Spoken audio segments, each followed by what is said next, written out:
नाही, इथे स्थानिक जे आमदार बिमदार सगळी लोक जी मंडळी आहेत, राजकीय हस्तक्षेपामुळे या सगळ्या गोष्टी होत नाहीयेत. मागे मी एकदा नितीन गडकरींना मी फोन केला होता या बाबतीत. मी त्याला विचारलं होतं, मी एकदा बोललो पण होतो आणि गडकरींनी मला याचं उत्तर दिलं होतं की कॉन्ट्रॅक्टर कंटाळून निघून गेले. आता नितीन गडकरी जे या रस्ते आणि या सगळ्या गोष्टींचे केंद्रीय मंत्री आहेत, ते जर समजा कोकणातल्या कंत्राटदारांबद्दल कंटाळून निघून गेले असं जर म्हणत असतील तर ते कंटाळले कोणामुळे, कशामुळे कंटाळले? आतापर्यंतचा रिवाज असा आहे की तुम्हाला जर रस्ता बांधायचा असेल तर त्याला लँड ऍक्विजिशन म्हणतो, ती लँड ऍक्विजिशन ही सरकारने करून द्यायची असते आणि मग पुढे कंत्राटदार ती गोष्ट करतो. हे सगळे रस्ते करत असताना प्रत्येक वेळेला हाच प्रॉब्लेम आलेला आहे की जागा संपादित केलेली नाही, कंत्राटदाराला कंत्राट देऊन मोकळे झाले, पैसे गेलेत, पैशातनं त्यांचे टक्के गेलेले आहेत आणि रस्ता तिकडेच आहे. हे वर्षानुवर्ष याच गोष्टी होत आल्या, अशाच होत आहेत. आता नवीन बांधलेल्या रस्त्यावर मी आलोय, काय अवस्था आहे नवीन बांधलेल्या रस्त्याची? मला आता हे काहीतरी त्या इथे घेऊन जात आहेत त्या बायपास. मी त्यांना तेच विचारलं, म्हणजे नुसत्या एका बायपासने काय होणार आहे?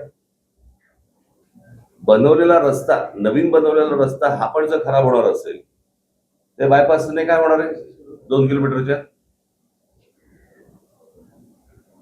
काय आपण राज्य म्हणून हे माझ्या राज्यातलं आहे, हे नीट व्हायला पाहिजे, चांगलं व्हायला पाहिजे, याच्या दृष्टिकोनातनं विचार न करता याच्यातले टक्के किती मिळतील या गोष्टींवरती जास्ती विचार आहे. आमच्या जमिनी कशा विकल्या जातील, जमिनी घेऊन ठेवायच्या, हेच व्यवहार नुसते सुरू आहे. तो बाकी काय सुरू आहे मला जरा सांगा महाराष्ट्रात? आता हे तिसऱ्या मुंबईचं केलंय, बरोबर आहे? आता हे तिसरे मुंबई हे सगळ्यात जास्ती महत्वाचं आहे. ही तिसरी मुंबई आता काय, तिसरी मुंबई काय, दुसरी मुंबई काय चालू आहे, त्या तिसऱ्या मुंबईची जाहीर केले. आता मी तुम्हाला साधी गोष्ट फक्त वाचून दाखवतो. त्या तिसऱ्या मुंबईमध्ये काय गोष्टी येणार आहेत तर इथे educational city, medical city, sports city, data centre, global capability centre, संशोधन संस्था आणि बीकेसी पेक्षाही मोठं व्यावसायिक केंद्र उभारलं जाणार आहे. आंतरराष्ट्रीय विद्यापीठ, जागतिक तंत्रज्ञान कंपन्या आणि उच्च मूल्य सेवा उद्योगांना आकर्षित करण्याचा प्रयत्न सुरू आहे. म्हणजे इथे कोण तिसऱ्या मुंबईमध्ये तुम्हाला काय आणायचंय ते महाराष्ट्राला माहिती आहे का? महाराष्ट्राची मुलं मुली तयार आहेत का या गोष्टींसाठी? म्हणजे आपल्याकडचा जो कोणी शेतकरी आहे, आपल्याकडचा जो कोणी जमीनधारक जो आहे, तो फक्त माझी जमीन मालक एवढाच राहणार आणि त्याच्या समोर ही तिसरी मुंबई उभी राहणार, ह्याला काही करायचंय ते, आणि तो फक्त बघत राहणार. म्हणजे या संपूर्ण पेण, पनवेल, उरण या सगळ्या भागातली जी रायगड जिल्ह्यातली जी मुली आहेत त्यांना काही सांगणार आहोत का आपण? त्यांना काही तयार करतोय का आपण की परत बाहेरच्या राज्यांमधून लोक येणार, पुन्हा इथे नवीन वसाहत होणार? आज जे पुण्याची वाट लागली आहे, जी आपल्या बाकीच्या शहरांची जी वाट लागते, बाहेर कळतंय, बाहेरच्या राज्यांमध्ये कळतंय की काय होणार आहे, त्याप्रमाणे त्यांच्या पोरापोरींना तयार करतायत ते आणि महाराष्ट्रात पाठवतायत. आणि आमच्या महाराष्ट्रातल्या मुला मुलींना काही माहित नाही की इथे काय होणार आहे, काय घडणार आहे. त्याला कोणतीही गोष्ट सांगितली जात नाहीये की बाबा तुम्ही कुठच्या गोष्टींच्या तयारीला लागा, आपल्याकडे काय गोष्टी येणार आहेत, काही माहिती नाहीये. शहरं उभी करायची, रस्त्यांची वाट लावून टाकायची, त्याच्यामध्ये जमिनी विकायच्या आणि जमिनी विकणे एवढा एकमेव धंदा महाराष्ट्रात सुरू आहे. कोकणात तर सर्वात जास्ती. कधी कधी वाटतं आता कुठच्याही डेव्हलपमेंटला विरोध करण्यासारखं काही नाहीये, परंतु कोकणाची परिस्थिती पाहिली तर डेव्हलपमेंट नको अशी परिस्थिती आहे आज. कारण ती जर समजा स्थानिक लोकांच्या जर वाट्याला येणार नसेल तर ही डेव्हलपमेंट काय करायची? म्हणजे स्थानिकांच्या काय म्हणतो त्याला जीवावरती ह्या सगळ्या गोष्टी उभ्या करायच्या, त्यांच्याकडनं जमिनी घ्यायच्या आणि त्यांना उद्ध्वस्त करायचं. हा जो जमीन मालक आहे हा काय करेल मला जरा सांगा ह्याच्या पुढे? त्यांची मुलं पोरं पोरी काय करतील?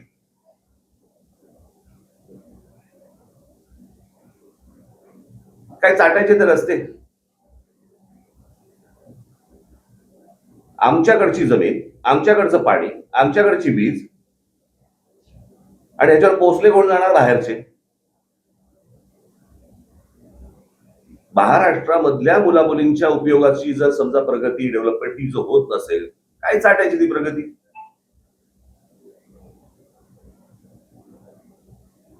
हे कोणासाठी सुरू आहे? मोठे जमिनीचे तुकडे काढायचे, आणि ह्या सगळ्या आता कुठून डेव्हलपमेंट होते ह्यांच्या लोकांना माहिती आहे, आमदारांना माहिती आहे. हे जमिनी घेत सुटणार आणि मग ते सरकारला विकणार. मग सरकार कोणाला तरी अजून कुठचे उद्योग अदानी बिदानी देणार, त्याच्या घशात घालणार. हे सुरू आहे. आपण आपली पत्रकार परिषद घेत बसू. मला असं वाटतं स्थानिकांना ही गोष्ट समजणं गरजेचं आहे. त्यांनी या गोष्टींना विरोध करणं गरजेचं आहे. सगळ्या ठिकाणी नुसते आपले तटकऱ्यांची मुलगी, त्याच्यानंतर तो ठाकूरांचा मुलगा आहे, त्याच्यानंतर अजून कोणतरी, हेच सुरू आहे.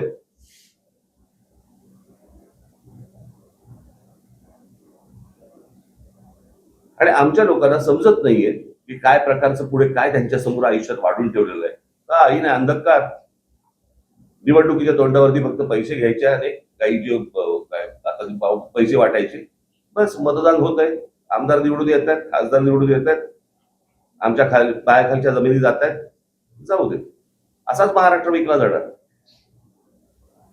सर्वाधिक उद्योग किंवा सर्वाधिक गोष्टी या रायगड आपण आता या संपूर्ण परिसरामध्ये मोठ्या प्रमाणात होताना दिसत आहे. पण इथेच पालकमंत्री पदावरून वाद सुद्धा सातत्यानं, मला ते फालतू गोष्टी आहेत, त्या अत्यंत फालतू गोष्टी आहेत. पालकमंत्री, पालक म्हणजे कोण? आईबाप ना. त्यांना आईबाप मानायचे का? माझं मत आहे, सरकार नावाची एक गोष्ट असते. सरकारने ह्या गोष्टींचे निर्णय घ्यायचे असतात. सरकारने आपल्या लोकांचं जे काही हित आहे ते सांभाळायचं असतं. एका पालकमंत्र्याचं काम नाहीये ना. म्हणजे आता त्या सिंगापूरच्या कुठच्याही कंपनीला सांगितलेलं की 30 आठवड्याच्या आत आम्हाला संपूर्ण आराखडा आखून द्यायचा आहे. माहितीये का रायगडला? आमच्या मुलामुलींना माहिती आहे का? उद्या इथे कोणत्या प्रकारचे जॉब्स येणार आहेत, काही कल्पना आहे का आपल्याला? काही माहिती नाहीये. की 30 आठवड्याच्या आत आम्हाला संपूर्ण आराखडा आखून द्यायचा आहे. माहितीये का रायगडला? आमच्या मुलामुलींना माहिती आहे का? उद्या इथे कोणत्या प्रकारचे जॉब्स येणार आहेत, काही कल्पना आहे का आपल्याला?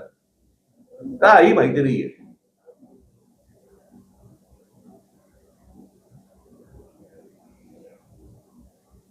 रस्ते करायचे नाहीत, उद्योग कुठचे येतात ते दाखवायचे नाहीत, सांगायचे नाहीत, सगळं लपवून ठेवायचं.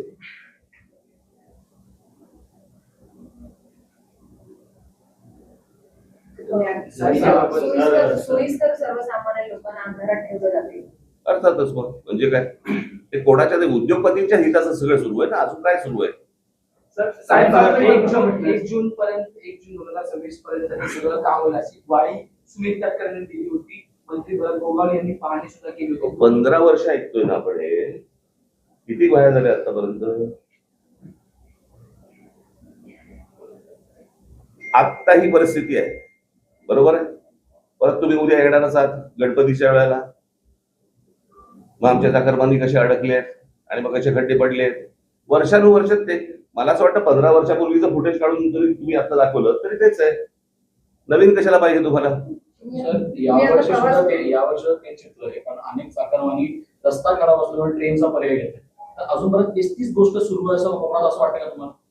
30 गोष्ट म्हणजे गेली, मला असं वाटतं स्वातंत्र्य मिळाल्यापासून तेच सुरू आहे ना.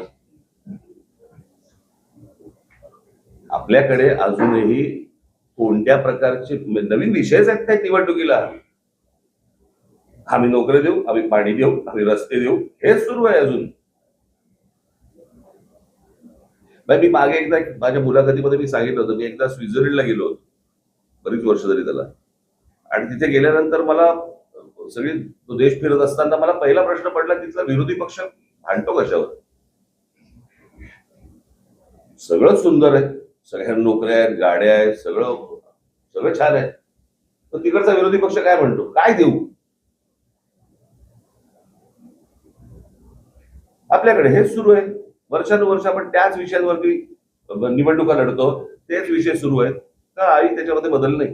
तुम्ही आता तिसऱ्या रस्त्याने- मुंबईवरती बोलतात, परंतु मुख्यमंत्र्यांकडून असं वारंवार सांगितलं तर जेव्हा कुठे विकास होत असेल तेव्हा सुरुवातीला विरोधकांकडून विरोधच होतो, त्यानंतर अरे विकासाला विरोध नाहीये. माझं म्हणणे माणसांना अंधारात ठेवू नका. इथल्या मुलामुली आपण तेच बोलतोय ना. सर एक प्रश्न. माणगाव आणि रोहा यामध्ये मुंबई दिल्ली कॉरिडॉर येणार होते आणि त्यासाठी शेतकऱ्यांची सुरुवातीला भूसंपादन जागा काढण्यात आली आणि तेव्हा सांगण्यात आलं होतं की रासायनिक जे कारखाने आहेत ते येणार नाही. मात्र आता प्रत्यक्षात जे आहेत ते रासायनिक कारखाने अरे येतील. मी मागे पण एकदा इथे कोकणामध्ये आलो असताना मी म्हटलं होतं की तुम्ही हे जे उद्योग येत आहेत यांच्यामध्ये पार्टनर व्हा. कळलं का? तुम्ही जमिनी विकून तुमचा विषय संपला. आपण एक त्यातलं सुंदर उदाहरण जर समजा आपण बघितलं तर पुण्यामध्ये मगरपट्टा आहे. बरोबर आहे. सगळे शेतकरी एकत्र आले, सगळ्या शेतकऱ्यांनी मिळून एक मोठ्या प्रकारचा एक प्रकल्प उभा केला. बरोबर आहे. ते जमीन मालकही राहिले आणि प्रकल्पाचे मालकही राहिले. मग ही गोष्ट आपल्या महाराष्ट्रात इतर ठिकाणी काय नाही होत?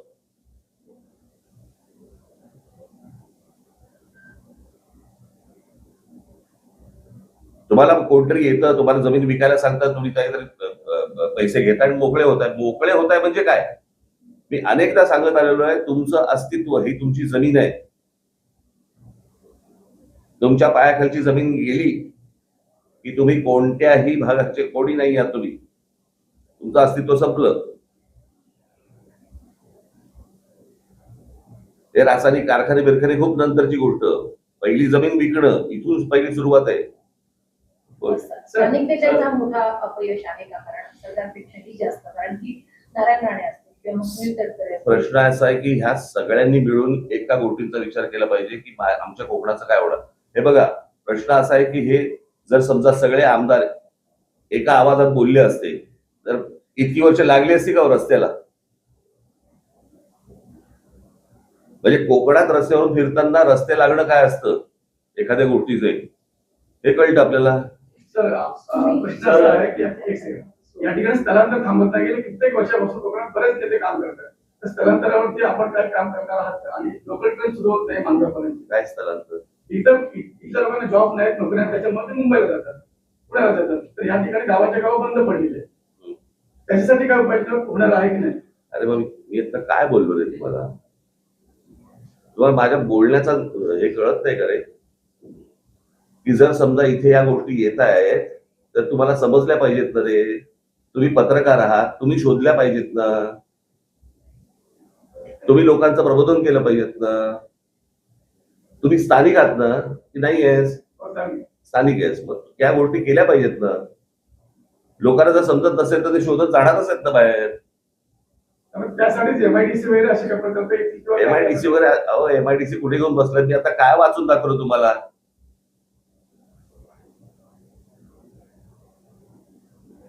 सरकारचं इथे काय आणायचं चालू आहे आणि इथल्या लोकांना, स्थानिकांना माहिती नाहीये इथे काय येणार आहे.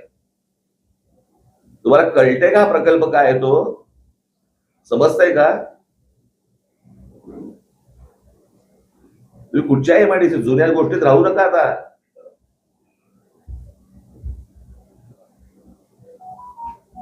सर, मुंबई गोवा महामार्गावर खारपाडा आहे आणि सुटेळी खिंड अशा 40 किलोमीटरच्या अंतरामध्ये टोल आहे आणि त्याचा भूदंड मोठा पडणार आहे. एकदा सर तुम्ही सांगितले की केंद्रीय मंत्रींनी स्वतः हात टेकलेले. याच्यात सोल्युशन काय आहे? 17 वर्षात झाले एखादा प्रकल्प रखडतो, मंत्री होऊन जातात, आमदार येऊन जातात, सरकार बदलतात.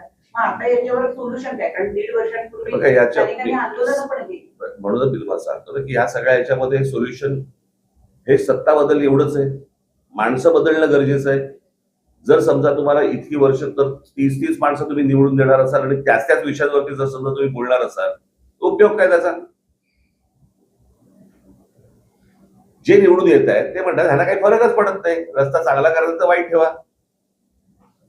हे काय निवडणुकीच्या वेळेला आम्हाला निवडून देत आहेत कोणत्या का मार्गाने असे ना. एकदा हा तुम्ही त्यांचा भ्रम तोडत नाही तोपर्यंत काहीच होणार नाही. त्यांना धक्के दिल्याशिवाय कुठेही तुम्हाला बदल आढळणार नाही.